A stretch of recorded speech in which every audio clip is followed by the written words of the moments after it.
Cellphone எடுத்து நீங்கள் ஆப்ல எவ்வளவு டைம் ஸ்பெண்ட் பண்றீங்க, இன்ஸ்டாகிராம், ஃபேஸ்புக், வாட்ஸ்அப் எடுத்து ஒவ்வொரு ஆப்புக்கு எவ்வளவு நேரம் செலவு பண்றீங்கன்றத பாருங்க. திருமறை குர்ஆனுடைய ஆப்பை எவ்வளவு நேரம் செலவழிச்சீங்கன்றத பாருங்க. அரபில எடுத்து படிக்கிறத நம்ம பார்க்கிறோம். அதே அரபு மொழியை படித்துக் கொண்டும் நிறைய நாள் முழுவதும் ஓதிக்கொண்டும் கயிறு தட்டு தகடு தாயத்தில் இருந்த மக்களையும் நம்ம பார்த்திருக்கிறோம். ஆனால் குர்ஆனை நீங்கள் மொழி உணர்ந்து படித்தால், பொருள் உணர்ந்து படித்தால், அது சொல்லக்கூடிய ஒரே விஷயம் அல்ஹம்து சூரா வருது. அதன் பிறகு சூரா பக்கராவுடைய முதல் வசனம் அலிஃப் லாம் மீம், இதுதான் இறை வேதம். லா ரைப ஃபீஹி, எந்த சந்தேகமும் கிடையாது. ஹுதல்லில் முத்தகீன், இறையச்சம் உடையோருக்கு இந்த குர்ஆன் தான் வழிகாட்டி, வேற எதுவும் கிடையாது. நமக்குள்ள இருக்கக்கூடிய குழப்பங்கள், பிரச்சனைகள், சண்டை சச்சரவுகள் அனைத்திற்கும் காரணமே குர்ஆன் நம்ம வாழ்க்கையில இல்ல. குர்ஆன் நம்முடைய வாழ்க்கையில என்ன சொல்லுதுன்னு தெரியல. குர்ஆனின் படி நம்முடைய வாழ்க்கையை அமைத்துக் கொண்டோமா என்ற ஒரு கேள்வி எனக்குள்ளாக எழுப்பப்படல. கண்ணியமிக்க எல்லாம் வல்ல அல்லாஹ் நல்லடியார்களே, நமக்கு கொடுக்கப்பட்டிருக்கக்கூடிய மிகப்பெரிய ரஹ்மத், மிகப்பெரிய ஒரு கிஃப்ட், அல்லாஹு தாலா சொல்வது ரஹ்மத்துல் ஆலமீன் நபிகள் நாயகம் ஸல்லல்லாஹு அலைஹி வஸல்லம் அவர்களை அல்லாஹு தாலா திருமறை குர்ஆனிலே குறிப்பிடுகின்றான். நபிகள் நாயகம் ஸல்லல்லாஹு அலைஹி வஸல்லம் அவர்கள் சொல்லுகின்றார்கள், நிறைய நபிமார்கள் அற்புதங்களுடன் அனுப்பப்பட்டனர். எனக்கு வழங்கப்பட்ட அற்புதம் திருமறை குர்ஆன் என்று நபிகள் நாயகம் ஸல்லல்லாஹு அலைஹி வஸல்லம் அவர்கள் சொல்லி காட்டுகின்றார்கள். அந்த குர்ஆன் நம்முடைய வாழ்க்கையில எந்த அளவிற்கு இருந்து கொண்டிருக்கிறது என்பதை சுய பரிசோதனை செய்வோம். அல்லாஹ் தஆலா திருமறை குர்ஆனில் 19வது அத்தியாயம் சூரா மரியம்ல 58வது வசனத்தில் அல்லாஹ் தஆலா சொல்லி காட்டுகின்றான், உலாயிகல்லதி அன்னமல்லாஹு அலைஹிம், அல்லாஹ் யாருக்கு அருள் புரிந்தானோ அத்தகையோர்கள் இவர்கள்தான் என்று சொல்லிதான் அல்லாஹ் தஆலா ஆரம்பிக்கிறான்.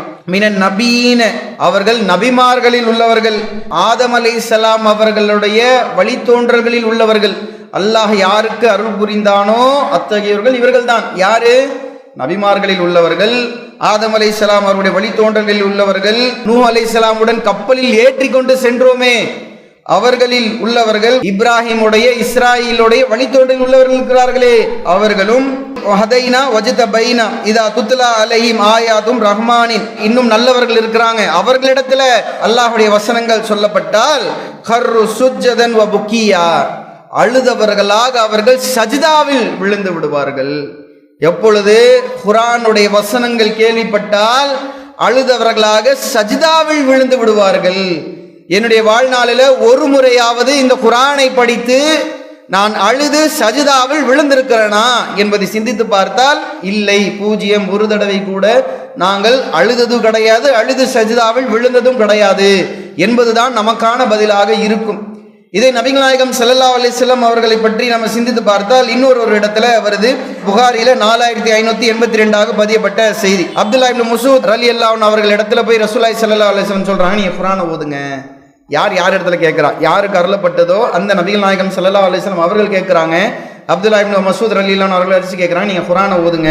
சொன்ன உடனே அப்துல்லா இப்னு மஸ்ஊத் ரலியல்லாஹு அன்ஹு ஆச்சரியமா கேட்கிறாங்க, யார் ரசூலல்லாஹ், கொடுக்கப்பட்டதே உங்களுக்கு தான், நான் உங்களுக்கா ஓதி காட்டணும் ஏன் அப்படின்ற மாதிரி கேட்குறாங்க. இல்லை, மற்றவரிடத்தில் ஓதப்படும் பொழுது அதை கேட்பதை நான் விரும்புகிறேன், நான் ஆசைப்படுறேன் என்று சொல்லி நபிகள் நாயகம் ஸல்லல்லாஹு அலைஹி வஸல்லம் அவர்கள் சொல்லுகின்றார்கள். சொன்ன உடனே அவர் ஓதிக்கொண்டே வர்றாங்க. 4வது அத்தியாயம் 41வது வசனத்தில் வரும் பொழுது, வ கைஃப இதா ஜிஅனா மின் குல்லி உம்மத்தன் பி ஷஹீதா, ஒவ்வொருவருக்கும் ஒரு சமுதாயத்திற்கு சாட்சியாளர்களை கொண்டு வரும் பொழுது, வ ஜிஅனா பிக அலா ஹுலாய் ஷஹீதா, உன்னை அவர்களுக்கு சாட்சியாக கொண்டு வரும் பொழுது, அதாவது ஒவ்வொரு சமுதாயத்துக்கும் ஒரு சாட்சியாளர் கொண்டு வரப்படுவார்கள். நபிகள் நாயகம் ஸல்லல்லாஹு அலைஹி வஸல்லம் அவர்கள் சாட்சியாக கொண்டு வரப்படும் பொழுது இஸ்லாத்தை எதிர்த்து கொண்டிருக்கிறார்கள் இல்லையா மக்கள், அந்த எதிர்ப்பவர்கள் எப்படி இருப்பார்கள் என்று அல்லாஹ் தஆலா கேட்கின்றான். 4வது அத்தியாயம் 41வது வசனத்தில். இந்த வசனத்தை ஓதிய உடனே நபிகள் நாயகம் ஸல்லல்லாஹு அலைஹி வஸல்லம் அவர்களால் கட்டுப்படுத்த முடியாமல் நிப்பாட்டுங்க, அழுது கண்களில் இருந்து தண்ணீர் வரக்கூடிய காட்சிகளை அப்துல்லா இப்னு மஸ்ஊத் ரலியல்லாஹு அன்ஹு அவர்கள் சொல்லக்கூடிய விஷயத்தை நம்ம பார்க்கிறோம். இப்போ அழுதவர்களாக சஜ்தாவில் விழக்கூடிய ஒரு விஷயம், நபிமார்கள் அதை செய்தார்கள். இப்ராஹிம் அலைஹிஸ்ஸலாம், இஸ்ராயில் அலைஹிஸ்ஸலாம் அவர்களுடைய வழித்தோன்றர்கள் செய்தார்கள். நூஹ் அலைஹிஸ்ஸலாமுடைய கப்பலில் ஏற்று சென்ற மக்கள் நல்லோர்கள் இதை அழுதவர்களாக சஜ்தாவில் விழுந்தார்கள். நபிகள் நாயகம் ஸல்லல்லாஹு அலைஹி வஸல்லம் அவர்கள் ஒரு தருணம் அல்ல, 2 தருணம் அல்ல, நிறைய தருணங்களில் அழுது அழுது சஜ்தாவில் விழுந்திருக்கிறார்கள், அழுதிருக்கிறார்கள். எப்பொழுது நடக்கும்? குர்ஆனை பொருள் உணர்ந்து படிக்கும் பொழுது நடக்குமா இல்லையா? குர்ஆனை பொருள் உணர்ந்து நீங்க படிக்கிறீங்க, என்ன அல்லாஹ் தஆலா சொல்கின்றான், யா அய்யுஹன் நாஸ், மனிதர்களே இங்க வாங்க, நீங்க கேளுங்க அல்லாஹ்வுடைய வார்த்தைகள். ஒவ்வொரு இடத்துல முக்மீன்களை அல்லாஹ் தஆலா அழைக்கின்றான். நீங்க வாருங்க, படிங்க. நம்ம சிந்தித்து பார்த்தால் இந்த குர்ஆனை தான் படிப்பதற்கு அவ்வளவு ஆர்வம் ஊட்டப்படுகிறது, அவ்வளவு விஷயங்கள் நமக்கு சொல்லப்பட்டிருக்கிறது. ஆனால் அதை படிக்கத்தான் ஆக குறைவான ஆர்வத்தை காட்டுகிறோம். என்ன மாதிரியான சூழல்ல குர்ஆன் இறங்கப்பட்டது சகோதரர்களை சத்து சிந்திச்சு பாருங்களேன்.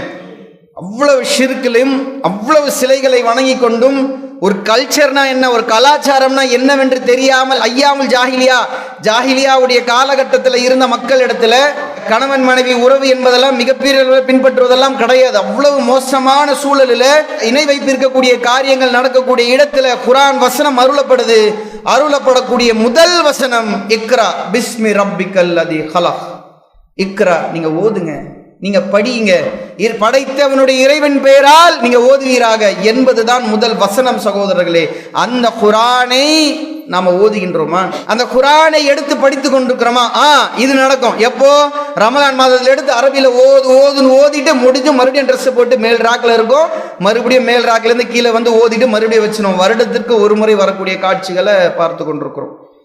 அல்லாஹு தஆலா திருமறை குர்ஆனை கொடுப்பது நம்ம படித்து அதை நடைமுறைப்படுத்துவதற்கு. ஏதோ ஒரு விஷயத்தை படித்து விட்டால் கண்டிப்பாக நன்மை இருக்கு, மாற்று கருத்து இல்லை. ஆனால் அது அருளப்பட்டது நம்முடைய வாழ்க்கையில் அமல்படுத்துவதற்குத்தான் சகோதரர்களே. அழுதவர்களாக சஜிதாவில் விழக்கூடிய விஷயம் எப்பொழுது நடக்கும்? நம்ம பொருள் உணர்ந்து படிக்கும் பொழுது. நாள் முழுவதும் குர்ஆனை படித்து அரபியில படிப்பாங்க, படிச்சுக்கிட்டே இருப்பாங்க. ஒரு தடவை கண்ணுல சொட்டு தண்ணீர் வராது. முடிச்சுட்டே அல்ஹம்துலில்லாஹ் என்ற ஒரு விஷயம் இருக்கும், மாற்று கருத்து கிடையாது. ஆனால் அதுவே ஒரு மொழி புரிந்து, எந்த மொழி நமக்கு நல்லா தெரியுமோ, தமிழோ இங்கிலீஷோ உருதுவோ, உங்களுக்கு தெரிந்த மொழிகளில் திருமறை குர்ஆனை நீங்கள் படித்தால் சேலஞ்சு சவால் விடலாம், கண்டிப்பாக நீங்கள் அழுதவர்களாக சஜிதாவில் விழுவீர்கள் சகோதரர்களே. அதை ஒரு முறையும் நான் பயன்படுத்தியது கிடையாது, அதிகப்படியான நேரத்தை செலவிடுவது கிடையாது. செல்போன் எடுத்து நீங்கள் ஆப்பில் எவ்வளோ டைம் ஸ்பெண்ட் பண்ணுறீங்கன்ற அளவுக்குலாம் வந்துருச்சு. இன்ஸ்டாகிராமு, ஃபேஸ்புக்கு, வாட்ஸ்அப் எடுத்து ஒவ்வொரு ஆப்புக்கு எவ்வளோ நேரம் செலவு பண்ணுறீங்கன்றதை பாருங்க. திருமறை குர்ஆனுடைய ஆப்பை எவ்வளோ நேரம் செலவழிச்சிங்கன்றதை பாருங்க. அரபியில் எடுத்து படிக்கிறத நம்ம பார்க்கிறோம். அதே அரபு மொழியை படித்து கொண்டும் நிறைய நாள் முழுவதும் ஓதிக்கொண்டும் கயிறு தட்டு தகடு தாயத்தில் இருந்த மக்களையும் நம்ம பார்த்திருக்கிறோம். ஆனால் குர்ஆனை நீங்கள் மொழி உணர்ந்து படித்தால், பொருள் உணர்ந்து படித்தால், அது சொல்லக்கூடிய ஒரே விஷயம் அல்ஹம்து சூரா வருது. அதன் பிறகு சூரா பக்கராவுடைய முதல் வசனம் அலிஃப் லாம் மீம், இதுதான் இறை வேதம். லா ரைப ஃபீஹி, எந்த சந்தேகமும் கிடையாது. ஹுதல்லில் முத்தகீன், இறையச்சம் உடையோருக்கு இந்த குர்ஆன் தான் வழிகாட்டி, வேறு எதுவும் கிடையாது. நமக்குள்ள இருக்கக்கூடிய குழப்பங்கள், பிரச்சனைகள், சண்டை சச்சரவுகள் அனைத்திற்கும் காரணமே குர்ஆன் நம்ம வாழ்க்கையில இல்லை. குர்ஆன் நம்முடைய வாழ்க்கையில என்ன சொல்லுதுன்னு தெரியல, குர்ஆனின் படி நம்முடைய வாழ்க்கையை அமைத்துக் கொண்டோமா என்ற ஒரு கேள்வி எனக்குள்ளாக எழுப்பப்படலை என்பதை நாம் சிந்தித்து பார்க்க கடமைப்பட்டோம். அதை பற்றி குர்ஆனில் சொல்லும் பொழுது 17வது அத்தியாயம் 82வது வசனத்தில் அல்லாஹ் தஆலா சொல்கின்றான், வனுனஸ்ஸிலு மினல் குர்ஆன் மா ஹுவ ஷிஃபா, இந்த குர்ஆன் என்பது அருளாகவும் உங்களுக்கு நிவாரணமாகவும் உங்களுக்கு நாம் அருளியுள்ளோம். இவ்வளோ பெரிய அருளை, இவ்வளோ பெரிய ஒரு ரஹ்மத்தை பொருள் உணர்ந்து படித்து சஜிதாவில் அழுது விழுவக்கூடிய காட்சிகளாக குறைவு சகோதரர்களே. நம்மில் இருக்கக்கூடிய குழப்பங்களுக்கு பெரும் காரணம் இதுதான். ஏன் சொல்கின்றோம் என்று தெரியுமா? முஸ்லிம் என்று சொல்லிக்கொண்டு, முஸ்லீமுடைய பெயரில் இருந்து கொண்டு குர்ஆனை படிக்காதேன்னு சொல்லக்கூடிய கூட்டங்கள் இருந்து கொண்டிருக்கிறது. நேரடியாக கேட்டிருக்கிறோம். வழிகட்ட கொள்கையில் என்ன சொல்லுவாங்கன்னு சொல்லி கேட்டா, குர்ஆனை ஓதிராத, பள்ளிவாசல் உட்காந்து குர்ஆன் ஓதிராத, இல்ல குர்ஆனின் மொழிபெயர்ப்பை படிச்சா மொழிபெயர்ப்பு பண்ணி படிச்சிராத, அது ஒரு கேங். குர்ஆனை படிக்காதன்னு ஒரு விஷயம் இல்ல. குர்ஆனை படிக்கிறியா, அரபி படிச்சுட்டு போ, மொழிபெயர்ப்பு படிச்சிராத. மொழிபெயர்ப்பை படிக்கிறியா, அப்படியே நீ படிச்சாலும் அதுக்கு அர்த்தங்கள் கொடுத்து நீ வாழ்க்கையில் அமல்படுத்திராத. நேரடியாக சொல்லுகின்றார்கள் சகோதரர்களே. நாமளும் கட்டுக்கதைகளை அவிழ்த்து விடுவது கிடையாது. நேரடியாக சொல்லி, நீங்கள் குர்ஆன் வசனத்தை பேசாதீர்கள், அது நீங்கள் பேசுவதற்கு அருகதை இல்லை என்று நம்மை நேரடியாக பார்த்து, உங்களை நேரடியாக பார்த்து சொன்ன சம்பவங்கள் 1000. ஒன்றா ரெண்டா சொல்லணுமா? எவ்வளவு சம்பவங்கள். குர்ஆனை படிச்சு நீங்க அர்த்தத்தை புரிந்து கொள்ளக்கூடாது. எங்க வாழையடி வாழையா நம்ம பார்த்து கொண்டிருக்கிறோம். குர்ஆனை படிப்பவர்கள் சாரை சாரையாக இஸ்லாத்தை ஏற்றுக்கொண்டிருக்கிறார்கள். ஒவ்வொரு வாரமும் ஒவ்வொரு ஜும்மாவிலும் தொடர்ச்சியாக இஸ்லாத்தை ஏற்றுக்கொண்ட சம்பவங்கள் நடந்து கொண்டே இருக்கிறது. என்ன காரணம்? குர்ஆனை ஓதி கொண்டே இருக்கிறாங்க. மொழி தெரிந்து என்ன விஷயம் எல்லாம் சொல்லுகின்றான் என்பதை புரிந்து ஓதி கொண்டிருக்கிறார்கள். இஸ்லாத்தின் பக்கம் வந்து கொண்டே இருக்கிறார்கள். ஆனால் நாம் இல்லை ஓதக்கூடாது இல்லையா, நீ என்கிட்ட பேசாத, இந்த வசனத்திற்கு மாற்றமா உங்க கொள்கை இருக்குது, என்ன பேரோ நீங்க எல்லாத்தையும் எடுத்துக்கோங்களேன். சலஃபுகள் என்ற பேரால, ஜாக் என்ற பேரால, தப்லீக் என்ற பேரால, சுன்னத் ஜமாத் என்ற பேரால, பரவிகள் என்ற பேரால நேரடியாக ஒரு குர்ஆன் வசனத்தை எடுத்து அர்த்தம் சொல்லுங்களேன், உங்க கொள்கைக்கு மாற்றமா இருக்கிறது. நீ என்ன எடுத்து பேச வந்துட்ட? எல்லா கொள்கையிலும் பார்த்தாச்சு. குர்ஆன் எடுத்து நீ படிக்காத, குர்ஆன் எடுத்து நீ ஓதாத, குர்ஆனுடைய மொழிபெயர்ப்பை நீ படிச்சிராத, வழிகட்டு போயிருவன்னு சொல்றாங்க சகோதரர்களே. என்ன மாதிரியான சூழல் நினைச்சு பாருங்க. எப்படி அது சொல்ல முடியுது அவர்களால்? இறையச்சம் உடையவருக்கு இதுதாங்க வழிகாட்டி. ஏதோ ஒரு மனிதர் வந்து சொல்வது வழிகாட்டியா? எந்த விஷயம் சரி, எந்த விஷயம் தவறு, யார் முடிவெடுப்பது? குர்ஆன் முடிவெடுக்கணும். அல்லாஹ் சொல்லக்கூடிய விஷயத்தின் அடிப்படையில், நபிகள் நாயகம் ஸல்லல்லாஹு அலைஹி வஸல்லம் சொல் செயல் அங்கீகாரத்தின் அடிப்படையில் முடிவெடுக்கணும். இல்ல உனக்கு புரியாது. நீ இத்தனை வருஷம் படிச்சிருக்கிறியா? நீ இவ்வளவு விஷயங்கள் செஞ்சிருக்கிறியா? அது படிச்சுதான் அவ்வளோ 7 வருஷம் 8 வருஷம் படிச்சுதான் இஸ்லாத்திற்கு சாரையாக வந்து கொண்டிருக்கிறார்களா? குர்ஆனை படித்து வந்து கொண்டிருக்கிறார்களா? யார் அவர்களுக்கு போய் தாவா செய்தது? யார் அவர்களுக்கு போய் இஸ்லாத்தை பற்றி எடுத்துரைத்தது? அவர்களாக குர்ஆனை படித்து வந்து கொண்டிருக்கிறார்கள். நம்மிடையே இவ்வளவு குழப்பங்கள், சச்சரவுகள் அனைத்திற்கும் காரணம் இந்த குர்ஆனை எடுத்து தள்ளுவாதது தான் சகோதரர்களே. அது என்னதான் அல்லாஹ் சொல்லி காட்டுகின்றான்? என்ன விஷயம் தான் இருக்கிறது? உங்க கொள்கைக்கு மாற்றமா குர்ஆன் வசனம் இருக்குதே பாய். இல்ல உங்களுக்கு குர்ஆன் வசனம் புரியாது, நீங்க எடுத்துட்டு வராதீங்க. அது முஃபஸ்ஸிர்கள்னு ஒன்று இருக்கிறாங்க, அவங்க தான் படிக்கணும். சரி பாவா, அந்த முஃபஸ்ஸிரை கூப்பிட்டுட்டு வாங்க, அந்த வசனத்துக்கு பதில் சொல்லுங்க. பதிலே வராது. நமக்குள்ள இருக்கக்கூடிய குழப்பங்களுக்கு ஒரே தீர்வு இந்த குர்ஆனும் நபிகள் நாயகம் ஸல்லல்லாஹு அலைஹி வஸல்லம் சொல் செயல் அங்கீகாரம் வகை செய்தி தான் சகோதரர்களே. நம்ம நினைச்சு பார்த்துக்கிட்டு இருக்கிறோம். இந்த குர்ஆனை சாதாரணமாக தட்டி கழிச்சிட்டு போறதை நம்ம பார்க்கிறோம். அல்லாஹ் தஆலா குர்ஆனில் சொல்லி காட்டுகின்றான். முக்மீன்களுடைய தன்மையை சொல்லி காட்டுகின்றான். நான் தான் சரி, அவனை கேட்டாலும் நான் தான் சரின்னு சொல்லிக்கிட்டு இருக்கிறான்ல. அல்லாஹ் சொல்றது சரி. அல்லாஹுடைய திக்ர் சொல்லப்பட்டால் அவருடைய உள்ளங்கள் எல்லாம் நடுங்கி போயிடும். ஒரு தடவையாவது நமக்கு நடந்திருக்கா என்பதை சற்று சிந்திச்சு பார்க்கணும். நான் முக்மீனான லிஸ்ட்ல இருக்கிறேனா என்பதை சற்று சிந்திச்சு பார்க்கணும். ஓதுறோம் இந்த வசனங்கள் சொல்லப்பட்டால் ஆஹா அந்த லிஸ்ட்ல இருக்கிறனா இல்லையா தெரியல. யாருக்கும் சொல்ல முடியாது இவர் முக்மினார் லிஸ்ட்ல இருக்கிறார் இல்லையா, யாராவது சொல்ல முடியுமா? சஹாபிகளுக்கே பயமா இருந்துச்சு. ஒரு சில சஹாபிகளுடைய பேர், முனாஃபிக்குடைய பேரை நபிகள் நாயகம் ஸல்லல்லாஹு அலைஹி வஸல்லம் அவர்கள் எழுதி ஒரு சஹாபி இடத்துல கொடுத்துட்டு போயிட்டாங்க. உமர் ரலியல்லாஹு அன்ஹு அவர்கள் பயந்தார்கள். அந்த சஹாபி இடத்துல போய் கேட்கறாங்க, அந்த லிஸ்ட்ல என் பேர் இருக்கா இல்லையான்னு சொல்லிருங்கன்னு பயந்தாங்க. அந்த அளவிற்கு இந்த விஷயம் இருந்து கொண்டிருக்கிறது. அல்லாஹ் தஆலா முக்மீன்களுடைய ஒரு தன்மையாக சொல்லி காட்டி கொண்டிருக்கிறான். இன்னமல் முக்மினூன அல்லதீன இதா துக்கிரல்லாஹு வஜிலத் குலூபிஹிம். அல்லாஹ்வுடைய வசனங்கள் சொல்லப்பட்டால், திக்ரு சொல்லப்பட்டால் உள்ளங்கள் எல்லாம் நடுங்கி போயிரும். வைதா துலியத் அலைஹிம் ஆயாத்துஹும். அல்லாஹ்வுடைய வசனங்கள் அவரிடம் சொல்லப்பட்டால் ஜாதத்துஹும் ஈமானா, ஈமான் அவர்களுக்கு அதிகரிக்கும். நம்முடைய வாழ்க்கையில எத்துணை முறை இது நடந்திருக்கிறது சகோதரர்கள். இந்த குர்ஆன் கையில கொடுத்து இவ்வளவு பெரிய அற்புதம் என்று நபிகள் நாயகம் ஸல்லல்லாஹு அலைஹி வஸல்லம் சொல்லிவிட்டார்கள். எத்துணை வசனங்களை நான் படித்திருப்பேன். எத்தனையோ வீடுகள் உட்கார்ந்து குப்பைகளை டிவியில பார்த்து கொண்டிருக்கிறோம். வீட்டில் உட்கார்ந்து கொண்டு ஒரு மொழிபெயர்ப்பை படித்து என் பிள்ளைக்கு படிச்சு காமிச்சிருக்கிறேனா? குடும்பத்தோட உட்கார்ந்து கொண்டு ஒரு பேஜாவது படிச்சு தமிழ் மொழிபெயர்ப்பு இது நடந்தது. சூரா பக்கராவில் எடுத்து நீங்க ஓதுங்க, கிட்டத்தட்ட 40 to 120 வசனம் வரைக்கும் யூதர்களை பத்தி பேசுறான் அல்லாஹ் தஆலா. நம்முடைய பிள்ளைகள் பலஸ்தீனில் நடக்கக்கூடிய விஷயத்திற்கு பதிலளிக்கும் சகோதரர்களே. ஆனால் அந்த குர்ஆன் மொழிபெயர்ப்பை படிப்பதற்கு அவ்வளவு அலட்சியம் இல்லை என்று சொன்னாலும் இதை சமுதாயத்திற்கு மேலேயும் இதற்கு ஒரு காரணம் இருக்கிறது. படிச்சிராத, வழிகெட்டு போயிருவேன்னு சொல்றாங்களே, என்ன தைரியம் இருக்கும் அவர்களுக்கு? நம்ம சிந்திச்சு பாருங்க. குர்ஆனை வழிகெடுக்கும் என்று சொல்பவர்கள் யாராக இருப்பார்கள்?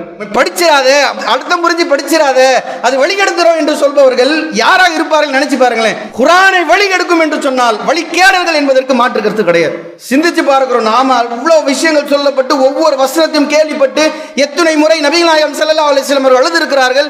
எத்துணை முறை சஹாபிகள் எழுத வரலாறுகளை நம்ம பார்த்து கொண்டிருக்கிறோம், ஹதீஸ்களை பார்த்து கொண்டிருக்கிறோம். அது நம்ம வாழ்க்கையில ஒரு முறையாவது நடந்திருக்கிறதா? அவ்வளவு குறைவாக இருந்து கொண்டிருக்கு. அந்த குர்ஆனை படிக்காதீங்க எல்லாம் சொல்லிக்கிட்டு இருக்கக்கூடிய கூட்டம் இருப்பதை பார்க்கும் பொழுது பயமாக இருக்கிறது. நம்மை ஒன்று சேர்க்க வேண்டும் என்று சொன்னால் இன்னார் சொன்னார் வந்துகிட்டே தான் இருக்கும். ஒரே சொல்யூஷன், ஒரே சோர்ஸ் பாயிண்ட் குர்ஆன் தான். நபிகள் நாயகம் ஸல்லல்லாஹு அலைஹி வஸல்லம் சொன்னதுதான், வேறு எதுவுமே இருக்க முடியாது. அதை நாம் பொருள் உணர்ந்து படிக்க ஆரம்பிப்போம் இன்ஷா அல்லாஹ். குடும்பத்தோடு உட்கார்ந்து ஒரு 5 நிமிஷம் 10 நிமிஷம் உட்கார்ந்து நீ படின்னு உட்கார வைங்க. நீங்க படிச்சு தமிழ்ல சொல்லுங்க, இங்கிலீஷ்ல சொல்லுங்க, உருது தெரியுமா உருதுல சொல்லுங்க. படிச்சுட்டு இதுதான் அர்த்தம் என்று ஒவ்வொரு முறையும் நீங்கள் படியுங்கள். கண்டிப்பாக சொல்லுகின்றோம், இது வழி கெடுக்காது சகோதரர்களே. இதுதான் வழிகாட்டியாக நிற்கும். நாமெல்லாம் இங்கே ஒன்றுக்கொன்று கூடி இருக்கிறோம் என்று சொன்னால் அதற்கு காரணம் இதுதானே. அந்த குர்ஆனின் படி நம்முடைய வாழ்க்கையை அமைத்துக் கொள்வோம் என்பதுதானே நம்முடைய அர்த்தமும். இதை எப்படி புரிஞ்சுக்கலாம்னு சொல்லி கேட்டா இன்னொரு இடத்துலையும் வருது. மஸலுல் லதீன ஹும்மிலு தௌராத்த சும்ம லம் யஹ்மிலுஹா க மஸலில் ஹிமாரு யஹ்மிலு அஸ்ஃபாரா.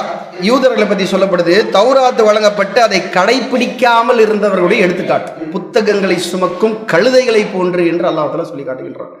குர்ஆன் கொடுக்கப்படுது, நீ படிக்காத, நான் மட்டும்தான் படிப்பேன், அதே சித்தாந்தத்தை கொண்டு வந்து கொண்டிருக்கிறார். இந்த விஷயத்தை புரிந்து கொண்டாலே போதும். குர்ஆனை மொழி உணர்ந்து படித்து நம்ம மனதிற்குள்ளாக அதை வாழ்க்கையில் அமல்படுத்தினோம் என்று சொன்னால் அந்த அந்தஸ்திற்கு நிகரே கிடையாது. குர்ஆன் எப்பேற்பட்ட தாக்கத்தை உண்டாக்கி இருக்கும் என்பதை நம்ம சொல்லலாமா? குர்ஆன் அருளப்பட்ட இரவு லைலத்துல் கத்ர் இரவு 1000 மாதங்களை விட சிறந்தது. குர்ஆன் அருளப்பட்ட மாதம் ரமலான் மாதம், எப்பேற்பட்ட சிறப்புமிக்க மாதம். அருளப்பட்ட ஊர் மக்காவும் மதீனாவும், புனித தலங்கள் சகோதரர்களே. அருளப்பட்ட நபர் நபிகள் நாயகம் ஸல்லல்லாஹு அலைஹி வஸல்லம் அவர்கள் தங்களுடைய உயிரை விட மேலானவர்களாக அவர்களை நினைத்துக் கொண்டிருக்கிறோம். குர்ஆனை சுமந்தவர்களாக, அந்த குர்ஆனை இன்சிஞ்சா ஃபாலோ செய்த, அதுல என்ன இருக்குன்னு பார்த்து பார்த்து ஃபாலோ செய்த சஹாபிகள் நம்ம அனைத்து சமுதாயத்திலுமே சிறந்த சமுதாயமாக இருந்து கொண்டிருக்கிறார்கள். எப்பேற்பட்ட அந்தஸ்து! எந்த வசனம், இந்த விஷயம் என்னுடைய வாழ்க்கையில் இருக்கணும் இன்ஷா அல்லாஹ், என்னுடைய உள்ளத்தில் இருக்கணும் இன்ஷா அல்லாஹ், என்னுடைய குடும்பத்தினர் மத்தியில் இருக்கணும் இன்ஷா அல்லாஹ். பொருள் உணர்ந்து படிக்க படிக்க தொட்டதெல்லாம் பொன்னாகும் சொல்லுவாங்களே, அது குர்ஆனுக்கு மட்டுமே சாத்தியம் சகோதரர்களே. ஒவ்வொரு நிமிஷம் நீங்க இன்ஸ்டாகிராமோ ஃபேஸ்புக்கோ இல்ல ஏதோ ஒரு ஓபன் பண்ணி நீங்க பாக்குறீங்களா, அந்த நேரத்தில் தமிழில் படிங்க, இல்ல இங்கிலீஷ்ல படிங்க, உருதுல படிங்க. ஒரு டார்கெட்டை வச்சு நீங்க பயணிப்போம் இன்ஷா அல்லாஹ். அதை படிக்க படிக்க கண்டிப்பாக அதுதான் வழிகாட்டும். இந்த விஷயத்தை ஆழமாக நாம புரிந்து கொள்ள கடமைப்பட்டிருக்கிறோம். இதுக்கு அடுத்ததாக இன்னொரு முக்கியமான ஒரு விஷயத்தை நம்ம சொல்றதற்கு கடமைப்பட்டிருக்கிறோம். நிறைய பேர் இஸ்லாத்தை படிச்சுட்டு வந்துகிட்டு இருக்கிறாங்க இல்லையா? சமீப காலகட்டத்தில் ஒரு சகோதரர் என்ன பண்றாருன்னா, சின்ன வயசுல இருந்து அவர் பைபிளில் படிச்சு அவருடைய வேதமா இருக்கிறது அவர் படிச்சுக்கிட்டே இருக்கிறார். குர்ஆனில் இருக்கக்கூடிய குறையை கண்டுபிடிக்க போறேன், ஒரே சிட்டிங்ல நான் குர்ஆனை முடிக்க போறேன் என்று சொல்லி அவர் உட்கார்ந்தார். சமீப காலகட்டத்தில் இப்போ ரொம்ப வைரலா சமீபத்தில் ஓடிக்கிட்டே இருக்கு. இங்கிலீஷ்ல அவருக்கு தெரிஞ்ச மொழி இங்கிலீஷ்ல அவர் படிச்சுக்கிட்டே இருக்கிறார். ஒரு கட்டத்தில் படிச்சு அந்த இரவுலேயே வீடியோ ஷூட் எடுக்கிறாரு, யூடியூப் சேனல்ல அவர் போட்டுக்கிட்டு இருக்கிறாரு. படிச்சு முடிச்ச பிறகு இதில் இருக்கக்கூடிய குறையை கண்டுபிடிக்க போறேன் என்று சொல்லி வந்த அவரு, அது கடைசியா அவர் சொல்லக்கூடிய விஷயம், எனக்கு என்னவோ இதுதான் சத்தியமா இருக்குமோ அப்படின்னு நான் யோசிக்கிறேன் என்று சொல்லி அந்த வீடியோவை முடிக்கிறார். இப்படி 1-2 கிடையாது, லட்சோப லட்ச சம்பவங்கள் நிகழ்வுகள் நடந்திருக்கிறது. ஆனால் நாம் நம்முடைய வாழ்க்கையில் இதை அமல்படுத்துகிறோமா என்பதை சற்று சிந்தித்து பார்க்க கடமைப்பட்டிருக்கிறோம். எத்தனையோ விஷயங்கள் இருக்கிறது, அத்தனையும் தாண்டி இவ்வளவு அழகான விஷயம் கைக்குள்ளாக அடங்கியிருக்கு. அவர் சொல்றது என்னன்னு கேட்டா, மற்ற விஷயங்களும் 1/10 10% தான் இந்த குர்ஆனுடைய மொத்த விஷயங்களும் இருக்குது. ஆனால் அவ்வளவு விஷயத்தை அல்லாஹ் சொல்லி காட்டுகின்றான். ஒருவேளை இதுதான் சத்தியமோ என்று எனக்கு என்ன தோன்றுகிறது என்று, அதில் தவறை பிழையை கண்டுபிடிக்க வேண்டும் என்று ஒரு சிட்டிங்ல உட்கார்ந்து முழுவதுமாக படித்த ஒருவர் சொல்லுகின்றார். வாழ்நாள் முழுதும் கையில குர்ஆன் இருக்குது, வாழ்நாள் முழுதும் என் வீட்டில் மேல குர்ஆன் இருந்துகிட்டு தான் இருக்குது, மொழிபெயர்ப்பும் இருந்துகிட்டு தான் இருக்குது, செல்போன் ஆப்ல இருந்துகிட்டு தான் இருக்குது. நான் எத்தனை முறை படிச்சு முடிச்சேன், நான் எத்தனை முறை அதை படித்தேன், எத்தனை முறை அழுது நான் சஜிதாவில் விழுந்தேன் என்பதை சிந்தித்து பார்க்க வேண்டும். இந்த குர்ஆன் தொட்டதெல்லாம் பொன்னாகும் என்ற ஒரு விஷயத்தை கண்ணால பார்த்து கொண்டிருக்கிறோம். யார் யாரெல்லாம் இதை நடைமுறைப்படுத்தினார்களோ, யார் யாரெல்லாம் இதை அப்படியே விளங்கினார்களோ, இந்த விஷயம் கண்டிப்பாக குழப்பத்தை ஏற்படுத்தாது. ஹுதல்லில் முத்தகீன், இறையச்சமுடையோருக்கு இந்த குர்ஆன் தான் வழிகாட்டி. நபிகள் நாயகம் ஸல்லல்லாஹு அலைஹி வஸல்லம் அவர்கள் சொன்ன சொல் செயல் அங்கீகாரம் தான் வழிகாட்டி என்பதை ஆக புரிந்து கொள்வார்கள். நாமும் இன்ஷா அல்லாஹ் நம்முடைய வாழ்க்கையில இந்த குர்ஆனை ஒரு நாளைக்கு ஒரு சில நிமிடமாவது ஒதுக்குவோம் இன்ஷா அல்லாஹ். நாமும் ஓதுவோம் இன்ஷா அல்லாஹ். குடும்பத்தினரோடு உட்கார்ந்து அதில் இருக்கக்கூடிய சம்பவங்களை, விஷயங்களை எடுத்து சொல்லுங்க, உங்களுடைய பிள்ளைகளுக்கு எடுத்து சொல்லுங்க. ஆரம்பத்தில் கேட்பாங்க, கேட்காம இருக்கிற மாதிரி தெரியும். நான் சொன்னா எங்க கேட்பா நீங்க நினைப்பீங்க. நீங்க உட்கார்ந்து நீங்க கூப்பிடுங்க, ஒரு நாள் வரமாட்டா, 2 நாள் வரமாட்டா, 3ஆவது நாள் வந்து உட்காருவார் இன்ஷா அல்லாஹ். பெண் பிள்ளைகள் கேட்டவனே வந்து உட்கார வைங்க, படிக்க வைங்க இன்ஷா அல்லாஹ். அவர்களை படித்து நீங்க கேளுங்க. இது சம்பந்தமான விஷயங்கள் வீட்டில் நடக்கட்டும். பொருளுணர்ந்து படிக்க படிக்க நாமும் ஒரு நாள் அழுதவர்களாக சஜிதாவில் விழுவோம் இன்ஷா அல்லாஹ். அந்த விஷயம் அல்லாஹ் தஆலா சமுதாயத்திற்கு தர வேண்டும் என்று பிரார்த்தனை செய்தவனாக என்னுடைய உரையை முடித்துக் கொள்கின்றேன். அஸ்ஸலாமு அலைக்கும் வரஹ்மத்துல்லாஹி வபரகாத்துஹு. இஸ்லாம் மற்றும் சமுதாய செய்திகளை அறிந்து கொள்ள தமிழ்நாடு தௌஹீத் ஜமாஅத் யூடியூப் பக்கத்தை உடனடியாக சப்ஸ்கிரைப் செய்து கொள்ளுங்கள். மேலும் பெல் பட்டனையும் கிளிக் செய்து கொள்ளுங்கள்.